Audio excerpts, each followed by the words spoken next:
Hi, my name is Brandon, and this is the cell-mediated immune response. So let's start with a macrophage. So macrophages will phagocytose pathogens, and they will take pieces of that pathogen, peptides, and they will present them using MHC2 receptors. So this blue diamond shape is going to be an MHC2 receptor, and that antigen becomes bound to that receptor.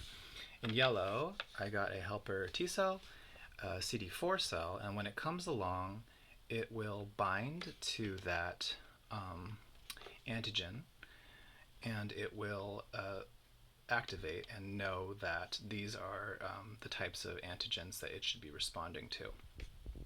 So this is a B cell. It's got a B on it.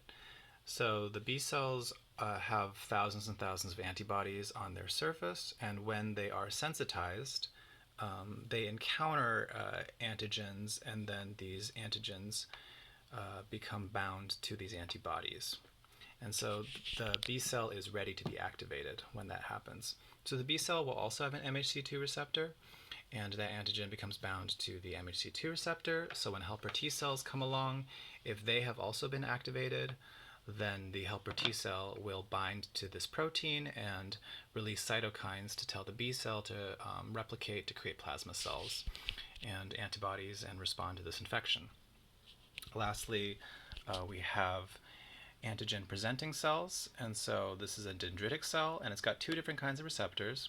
Just like the B cell, it has an MHC2 receptor, and it is also going to have this antigen bound to the MHC2 receptor. When a helper T cell comes along, it becomes bound to that antigen if it is activated, and that is going to, sorry, not if it's been activated, that actually activates the T cell and lets the CD4 cell know that this is the type of infection to respond to.